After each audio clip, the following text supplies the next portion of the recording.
হাবিল ও কাবিলের কাহিনী এবং মানবজাতির প্রথম পাপ। আল্লাহ যখন হজরত আদম আলাইহিসসালাম এবং আম্মা হাওয়া আলাইহিসসালামকে এই পৃথিবীতে পাঠালেন, তারপরই মানবজাতির পরীক্ষা শুরু হয়।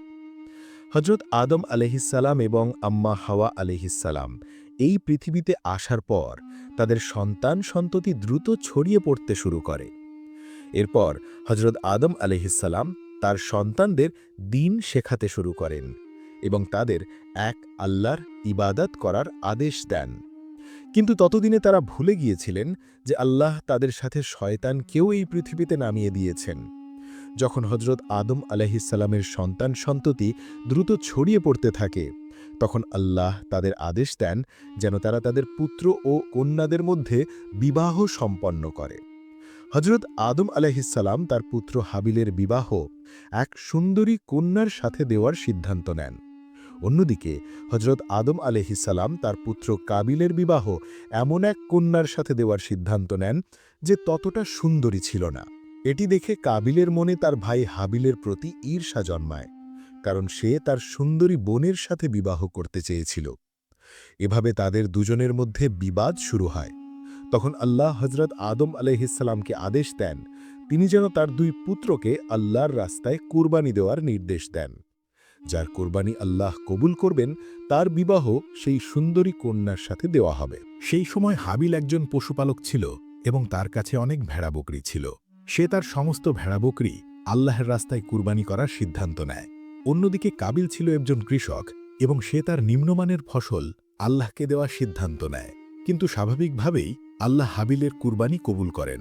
এটি দেখে কাবিলের মনে তার ভাই হাবিলের প্রতি আরও বেশি ঈর্ষা জন্মায়। সে তার ভাই হাবিলকে বলে, আমি তোমাকে হত্যা করব। কিন্তু হাবিল বলল, তুমি যদি আমার ওপর হাত তোলো তবুও আমি তোমার ওপর হাত তুলব না, কারণ আমি আল্লাহকে ভয় করি, যিনি সমস্ত জগতের প্রতিপালক। কিন্তু এত কিছুর পরেও কাবিল তার ভাই হাবিলকে হত্যা করে, যা ছিল মানবজাতির প্রথম হত্যাকাণ্ড। হাবিলকে হত্যা করার পর কাবিল তার ভুলের জন্য অনুতপ্ত হয় এবং সে বুঝতে পারছিল না যে হাবিলের মৃতদেহ নিয়ে সে কি করবে। তখন আল্লাহ একটি কাককে কাবিলের কাছে পাঠান। সেই কাক কাবিলের সামনে মাটি খুঁড়তে শুরু করে। এটি দেখে কাবিলের মাথায় বুদ্ধি আসে এবং সে তার ভাই হাবিলকে মাটিতে দাফন করে দেয়। ইসলামে হত্যার শাস্তি। নবী সাল্লাল্লাহু আলাইহি ওয়াসাল্লাম ফরমান, যখনই এই পৃথিবীতে কোনো মানুষ কাউকে হত্যা করে তখন সেই গুনাহের একটি অংশ কাবিলের আমলনামায় লেখা হয়, কারণ সেই প্রথম হত্যার সূচনা করেছিল। কারণ ইসলামে হত্যা করা অনেক বড় অপরাধ। আল্লাহ কুরআনে ফরমান, সূরা আল মাইদা আয়াত ৩২, এই কারণেই আমি বনী ইসরায়েলের জন্য লিখে দিয়েছিলাম যে যে কেউ প্রাণের বিনিময়ে প্রাণ অথবা পৃথিবীতে ফ্যাসাদ সৃষ্টি করা ছাড়া কাউকে হত্যা করে সে যেন সব মানুষকেই হত্যা করল, আর যে কারো জীবন রক্ষা করে সে যেন সকল মানুষের জীবন রক্ষা করল। নবী সাল্লাল্লাহু আলাইহি ওয়াসাল্লাম আরও ফরমান, যে ব্যক্তি কোনো কাফিরকেও অন্যায়ভাবে হত্যা করে সে জান্নাতের সুগন্ধিও পাবে না। নবী সাল্লাল্লাহু আলাইহি ওয়াসাল্লাম এও ফরমান যে যদি কোনো মানুষ এই পুরো পৃথিবী ধ্বংস করে দেয় সেটাও তত বড় গুনাহ হবে না যতটা বড় গুনাহ একজন মানুষকে হত্যা করা। ঈর্ষার বৈজ্ঞানিক ব্যাখ্যা। কিন্তু নবী সাল্লাল্লাহু আলাইহি ওয়াসাল্লাম কেন বলেছিলেন যে যখনই কোনো মানুষ হত্যা করে তার গুনাহের একটি অংশ কাবিলের আমলনামায় লেখা হয়? এর কারণ হল বিজ্ঞানীরা মানুষের শরীরে DRD4 নামক একটি জিন আবিষ্কার করেছেন, যা ডোপামিন নিয়ন্ত্রণের সাথে যুক্ত। এর কারণেই আমরা একে অপরের প্রতি ঈর্ষা অনুভব করি। যাদের মধ্যে এই জিন পাওয়া যায় তারা অন্যদের প্রতি খুব বেশি ঈর্ষাপরায়ণ হয়। অর্থাৎ হাজার হাজার বছর আগে কাবিলের ঈর্ষা করা জেনেটিক বিবর্তনের মাধ্যমে আমাদের সবার মধ্যে চলে এসেছে। যেমন হজরত ইউসুফ আলাইহিস সালামের ভাইয়েরা তার প্রতি ঈর্ষা করত, কারণ এটা মানুষের জিনের মধ্যেই রয়েছে। গবেষণায় দেখা গেছে একটি ৬ মাসের শিশুও যখন দেখে যে তার মা অন্য শিশুকে বেশি মনোযোগ দিচ্ছে তখন সে ইচ্ছাকৃতভাবে কাঁদে যাতে সে তার মায়ের মনোযোগ আকর্ষণ করতে পারে। অর্থাৎ একটি ৬ মাসের শিশুও ঈর্ষা অনুভব করে।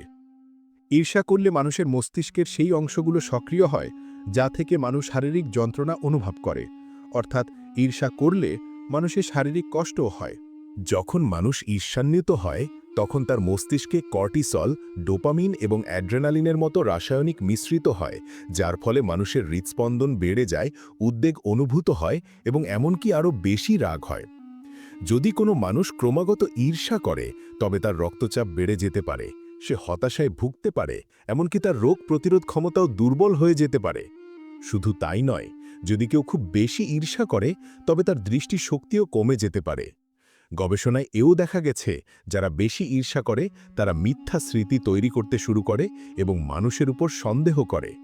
একে ঈর্ষা প্ররোচিত স্মৃতি বিকৃতি বা জেলাসি ইনডিউসড মেমোরি ডিস্টরশন বলা হয়।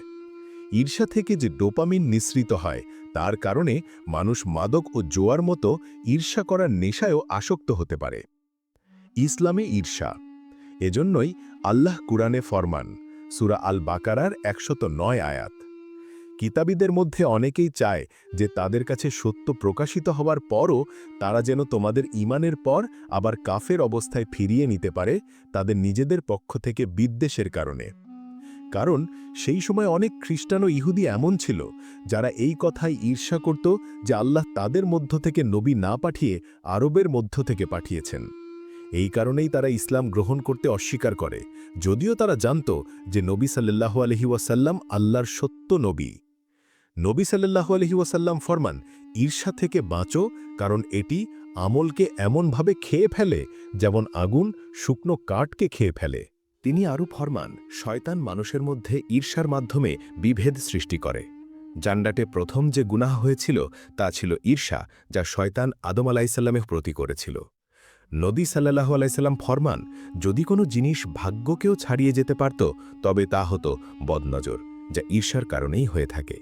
ঈর্ষা একটি রোগ, আর এ কারণেই আল্লাহ কাবিল ও হাবিল, শয়তান ও আদম এবং হজরত ইউসুফ আলাইসাল্লাম ও তার ভাইদের ঘটনা কুরআনে বর্ণনা করেছেন।